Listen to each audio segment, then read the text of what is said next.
नमस्कार, मैं हूँ पार्थ और आज मैं आपको लेकर आया हूँ टीपू सुल्तान के मकबरे पर।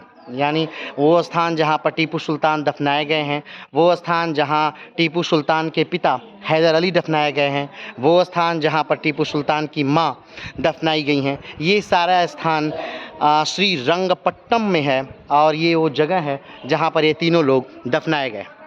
तो आइए इसके बारे में कुछ विस्तार से बातें करते हैं।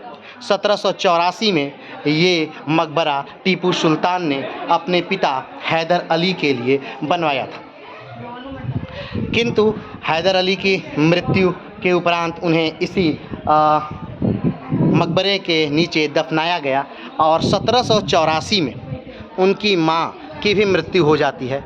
यहाँ पर आप देख सकते हैं और भी बहुत सारे मकबरे हैं, ये सामने और भी बहुत सारे मकबरे हैं। 1784 में उनकी माता की मृत्यु हो जाती है और 1784 में ला करके टीपू सुल्तान की माँ को भी इसी में दफना दिया जाता है। ये समय है द्वितीय आंग्ल मैसूर युद्ध का समय है, जब टीपू सुल्तान के पिता हैदर अली लड़ते हुए मारे जाते हैं, या यूं कहें कि अपने एक रोग कैंसर से वो पीड़ित रहते हैं। उसके बाद जब 1799 का समय आता है, यानी ये समय है तृतीय आंग्ल मैसूर युद्ध का। जी हाँ, श्री रंगपट्टम के गेट पर, यहाँ से मात्र 4 किलोमीटर की दूरी पर श्री रंगपट्टम है और श्री रंगपट्टम के गेट पर शेरे मैसूर कहे जाने वाले टीपू सुल्तान को अंग्रेज़ों द्वारा सर पे गोली मार के मार दिया जाता है। उसके बाद अंग्रेज़ों द्वारा ला करके उन्हें इसी मकबरे में दफना दिया जाता है। कहा जाता है कि टीपू सुल्तान वो पहले राजा थे जिन्होंने अपने समय में रॉकेट का प्रयोग शुरू करवाया था। उनके रॉकेट को देख करके अंग्रेज अचंभित हो गए थे।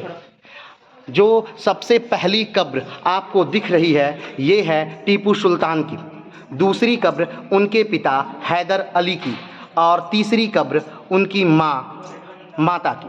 कहा जाता है कि टीपू सुल्तान को शेरे मैसूर का खिताब उनके ही पिता हैदर अली ने प्रदान की थी। हैदर अली की मृत्यु कहा जाता है आंध्रा में युद्ध के समय में हुई थी, जब वो अंग्रेज़ों से लड़ रहे थे। वैसे तो इतिहास काफ़ी बड़ा है, लेकिन हमें इतिहास के उन पन्नों को कभी नहीं भूलना है जो पन्नों ने हमें गौरवान्वित किया है। आज इतिहास को दो नज़रों से देखा जा रहा है, हिंदू और मुस्लिम, लेकिन इतिहास को दो नज़रों से नहीं बल्कि इतिहास को वीरता के हिसाब से देखा जाना चाहिए, या इतिहास को इतिहास के हिसाब से देखा जाना चाहिए। इससे पहले मेरी यात्रा ऊटी में थी।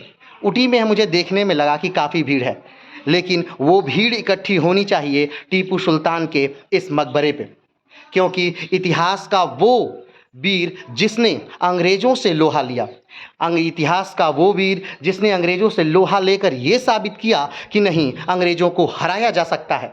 इतिहास का वो महापुरुष जिसने अंग्रेज़ों को हराया और अंग्रेज़ों को संधि के लिए मजबूर किया।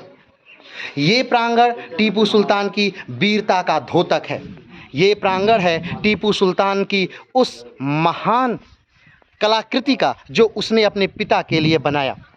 तो इतिहास के इस अनोखे, इस झरोखे को भी आप ज़रूर देखें, ज़रूर आएँ और ज़रूर सराहें। तो आज के लिए इतना ही, फिर मिलते हैं। लेकिन हाँ, अगर आपको यहाँ पर यानी टीपू सुल्तान के मकबरे पर आना है तो आपका आना होगा श्री रंगपट्टम। अब आपको जानना होगा कि श्री रंगपट्टम कहाँ है। तो श्री रंगपट्टम की दूरी मैसूर से मात्र 20 किलोमीटर की दूरी पर है। तो आप जब भी मैसूर आइए तो 20 किलोमीटर की दूरी पर इस प्रांगण पर ज़रूर आइए, जहाँ पर टीपू सुल्तान, हैदर अली और उनकी माता का ये मकबरा बना हुआ है। अगर यहाँ पर ट्रैवलिंग की बात करें तो यहाँ आने के लिए आपको सबसे पहले बस में आप आ सकते हैं, अपनी निजी टैक्सी बुक करके आ सकते हैं, या टेम्पो से आ सकते हैं। लेकिन अगर आप बस की ट्रैवलिंग करते हैं तो बस के ट्रैवल्स यहाँ आपको ट्रैवल नहीं कराते हैं। तो आप सबसे बेहतर होगा कि आप अपनी एक टैक्सी बुक करिए, या इनोवा कर लीजिए या बोलेरो कर लीजिए, जिसका किलोमीटर बहुत कम है, तो आप उसके द्वारा यहाँ पर आ सकते हैं। इस पूरी बेहतरीन इमारत को देख सकते हैं, इस पूरे नज़ारे का आनंद ले सकते हैं। बहुत बेहतरीन दृश्य है, ये बहुत बेहतरीन नज़ारा है। यहाँ पे बहुत सारी कब्रें आपको मिलेंगी। तो इसकी दूरी मैसूर से 20 किलोमीटर, मैसूर की दूरी बेंगलुरु से 150 किलोमीटर। तो आप बेंगलुरु आ जाइए, या फिर ऊटी हैं तो ऊटी से भी आप आ सकते हैं मैसूर। ऊटी से मैसूर लगभग 124 किलोमीटर। ऊटी से मैसूर आ जाइए और मैसूर से आप श्रीरंगपट्टनम 20 किलोमीटर। या फिर आप कुन्नूर हैं तो कुन्नूर से भी आ सकते हैं। कुन्नूर से ऊटी की दूरी 19 किलोमीटर। ऊटी से मैसूर की दूरी 124 किलोमीटर।